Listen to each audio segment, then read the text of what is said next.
Iran mengumumkan kematian Kepala Keamanan Nasionalnya Ali Larijani dalam serangan yang dilancarkan oleh Israel. Kiprah Larijani dalam pemerintah Iran amat besar. Pernah menjabat sebagai petinggi Garda Revolusi Iran hingga bertanggung jawab mengawasi program nuklir Iran.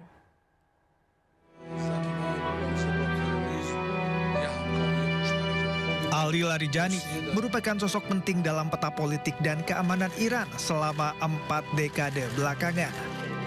Larijani pernah menduduki posisi-posisi penting mulai dari media massa milik pemerintah Iran, parlemen, hingga institusi keamanan. Memiliki latar belakang akademi di ilmu sains dan filosofi, Larijani bergabung dalam Garda Revolusi Iran atau IRGC pada tahun 1982.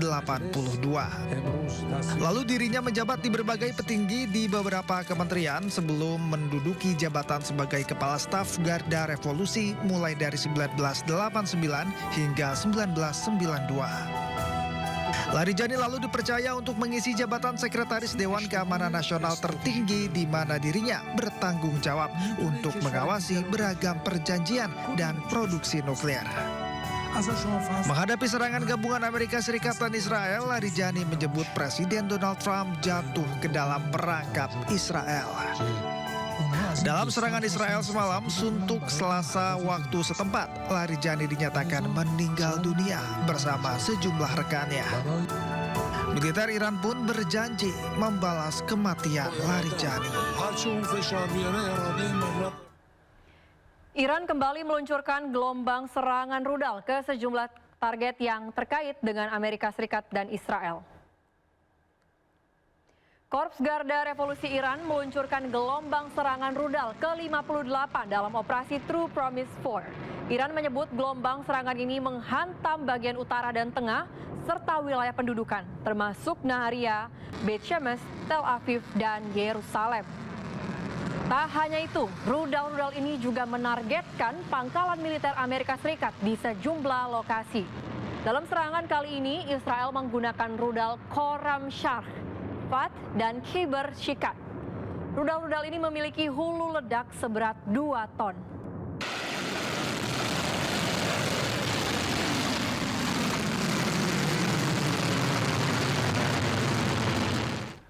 Informasi lainnya akan tersaji di segmen Sindo News 5 sekaligus menjadi penutup Sindo malam hari ini. Anda bisa mendapatkan informasi terkini dan terbaru di kanal YouTube Sindo News dan atau melalui portal yang menghadirkan berita daerah, berita nasional, dan berita internasional di sindonews.com. Mari berbagi untuk masyarakat yang terdampak bencana di tanah air melalui MNC Peduli dengan berdonasi pada rekening di bawah ini atau scan QR dengan aplikasi uang digital Anda.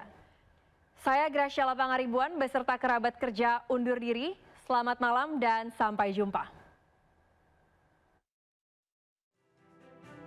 Halo pemirsa, kita berjumpa di segmen Sindo News 5, ruang bincang yang bukan sekedar menyampaikan berita, tapi juga mengajak kita semua berpikir lebih dalam tentang apa yang sedang terjadi di negeri ini. Bersama saya, Ardi Lase.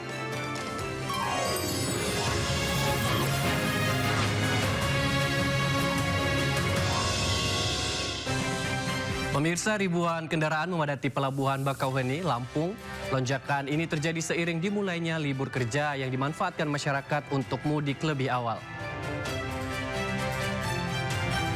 Nah, seperti disaksikan di layar kaca pemirsa, antrian panjang roda 4 memadati setiap kantong parkir dermaga hingga pintu masuk Pelabuhan Bakauheni. Para pemudik harus menunggu berjam-jam untuk bisa menyeberang menuju Pulau Jawa. Sebagian besar penumpang mengaku memilih berangkat lebih awal karena sudah memasuki masa libur kerja. Berdasarkan data Posko, total kendaraan yang telah menyeberang dari Sumatera menuju Jawa mencapai 8.208 unit.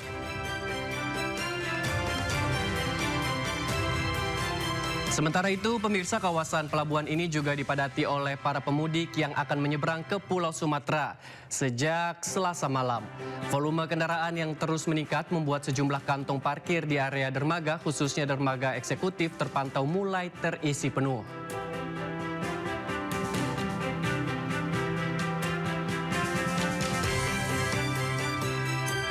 Volume kendaraan di jalur Pantura Kota Cirebon juga terus meningkat hingga Selasa malam.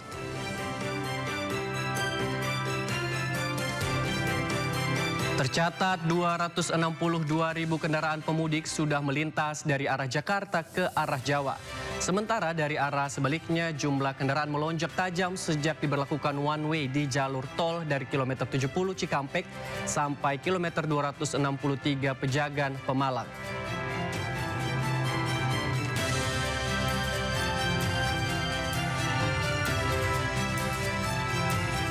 Sementara itu, arus lalu lintas kendaraan di jalur selatan Nagrek, Kabupaten Bandung, Jawa Barat terjadi kepadatan dan kemacetan panjang di beberapa titik. Selain disebabkan volume kendaraan meningkat, kemacetan juga disebabkan truk besar Sumbu 3 masih beroperasi pada malam hingga dini hari. Kepadatan arus lalu lintas mulai terjadi selepas gerbang tol Cileunyi hingga kawasan Cipancing. Selain di kawasan Cileunyi, kepadatan arus lalu lintas juga terjadi di sepanjang Jalan Raya Bypass Cicalengka sejauh 4 km. Sejumlah anggota kepolisian yang berupaya mengatur arus lalu lintas agar tidak macet total. Diperkirakan kepadatan arus lalu lintas di jalur selatan Nagrek sendiri akan terus terjadi saat mendekati Hari Raya Lebaran.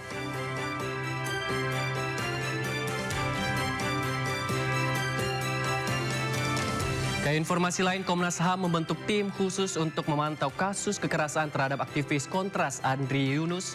Komnas HAM juga kembali mendesak aparat kepolisian untuk mengusut perkara ini secara cepat, transparan, dan akuntabel. Hal ini disampaikan Komnas HAM dalam konferensi pers terkait perkembangan penanganan kasus kekerasan terhadap aktivis Kontras Andri Yunus. Komnas HAM mengutuk keras kekerasan yang terjadi kepada Andri Yunus sebagai kejahatan dan kekejaman yang tidak dapat ditolerir. Komnas HAM juga memastikan korban mendapatkan perlindungan dan merilis surat keterangan pembela HAM. Prioritas kami seperti biasanya pada peristiwa-peristiwa seperti ini ada pada korban, dan oleh karena itu tim kami sudah terbentuk sejak hari pertama. Kami sudah membentuk tim di pemantauan dan penyelidikan Komnas HAM, dan kita tentu mengumpulkan fakta-fakta, tapi fokus kita pada 2-3 hari ini adalah memastikan korban ini terlindungi. Itu sebabnya kita sudah selesai menuntaskan analisis terhadap yang bersangkutan, dan kami sudah tadi malam selesai rapat, dan pagi ini sudah kita rilis surat keterangan pembela HAM. Itu paling penting, bahwa publik tahu saat ini dia dilindungi oleh negara sebagai pembela HAM. Dan analisisnya sudah dituntaskan, sudah tadi kita dengarkan, suratnya sudah keluarkan, dan kita juga sudah menyampaikan surat khusus kepada kepolisian supaya dia mendapatkan perlindungan. Dalam kesempatan ini sekali lagi Komnas HAM mendesak kembali aparat kepolisian untuk melakukan penyelidikan dan penyidikan atas perkara ini secara independen, cepat, transparan, dan akuntabel. Pengungkapan perkara ini penting untuk menghentikan upaya pembungkaman terhadap para pembela HAM seperti saudara Andri Yunus yang selama ini gigih memperjuangkan demokrasi, keadilan, dan hak asasi manusia. Jika perkara ini tidak segera terungkap, maka tindakan kekerasan serupa kemungkinan bisa terus terjadi menimpa para pembela HAM, karena seolah-olah pelaku pelanggaran HAM mendapatkan impunitas dan tidak tersentuh hukum. Jadi selama beberapa hari ini Komnas HAM sudah berkoordinasi dengan banyak pihak, dengan keluarga misalnya. Kami beberapa komisioner dalam beberapa hari ini sudah 2 kali ke rumah sakit untuk menengok korban dan bertemu dengan keluarganya. Dari Jumat yang lalu 2 komisioner, Bu Anis dan Bu Admikel. Kemarin 2 komisioner lagi datang ke rumah sakit, Pak Saurin sendiri dan Pak Amiruddin sudah datang ke sana, ketemu dengan keluarga, memastikan agar penanganan kepada korban itu mendapatkan penanganan medis yang sebaik-baiknya. Kami juga terus berkomunikasi dengan teman-teman Kontras untuk mendapatkan berbagi informasi, termasuk bagaimana kami mengeluarkan surat keterangan pembela HAM ini. Terakhir kami juga terus berkomunikasi dengan LPSK untuk memastikan agar sebagai lembaga yang memang diberi kewenangan untuk memberikan perlindungan, itu LPSK bisa secara cepat memberikan keputusan untuk melindungi saudara Andri Yunus. Menteri Sekretaris Negara Prasetyo Hadi ungkapkan bahwa pemerintah tengah mengkaji secara detail rencana pemotongan gaji pejabat negara, menteri hingga anggota DPR Republik Indonesia. Kajian seiring arahan Presiden Prabowo Subianto saat sedang sidang Kabinet Paripurna di Istana Negara, Jakarta pada Jumat 13 Maret lalu, yang didorong penghematan imbas perang di Timur Tengah. Prasetyo jelaskan pemerintah tidak hanya lakukan kajian untuk pemotongan gaji, tapi juga dorongan langkah efisiensi lain di lingkungan kementerian dan lembaga. Sedang kita detilkan kajiannya, karena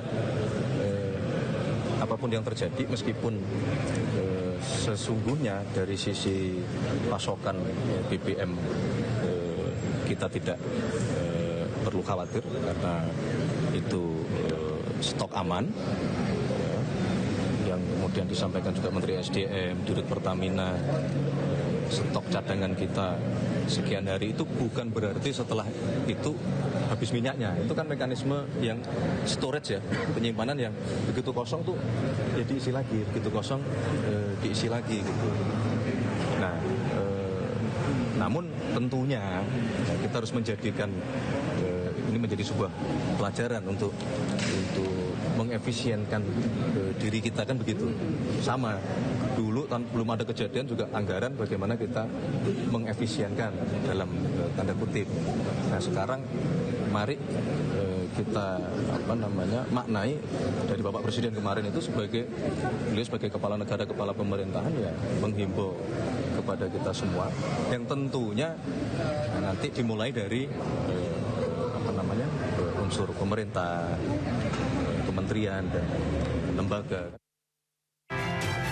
Sebelumnya pemirsa, dalam sidang Kabinet Paripurna, Presiden Prabowo Subianto meminta Kabinet Merah Putih untuk mengkaji kebijakan penghematan konsumsi bahan bakar minyak hingga work from home sebagai bentuk antisipasi jika konflik di Timur Tengah terus berkepanjangan dan juga berdampak pada lonjakan harga minyak dunia. Prabowo menyebut kenaikan harga BBM ini bisa memengaruhi banyak hal sehingga harus diselesaikan dan perlu dilakukan akselerasi melalui dan juga melakukan langkah proaktif yakni melalui penghematan BBM. Menurut Prabowo, saat ini sudah banyak negara yang telah melakukan langkah penghematan konsumsi BBM, salah satunya Pakistan. Langkah yang dilakukan Pakistan bisa menjadi contoh yang dapat dikaji jajarannya dan Kabinet Merah Putih untuk diterapkan di dalam negeri. Presiden berharap penghematan konsumsi BBM mampu menjaga defisit APBN akibat tekanan harga minyak dunia.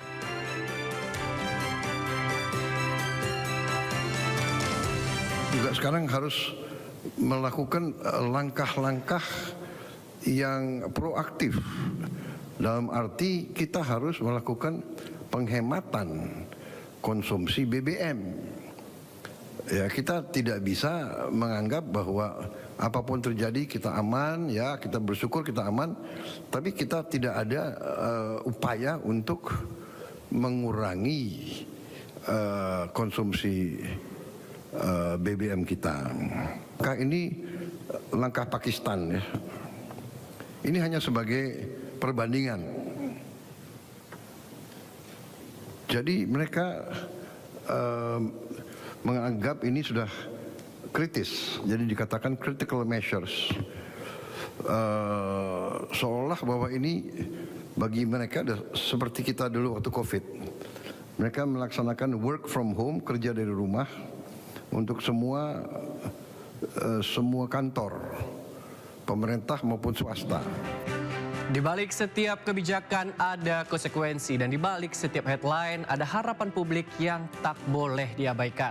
Dan kalau hari ini kita belajar satu hal, itu adalah kekuasaan bisa dibongkar, kebijakan bisa ditantang, dan suara publik kalau cukup lantang bisa mengubah arah. Saya Rilase, sampai jumpa.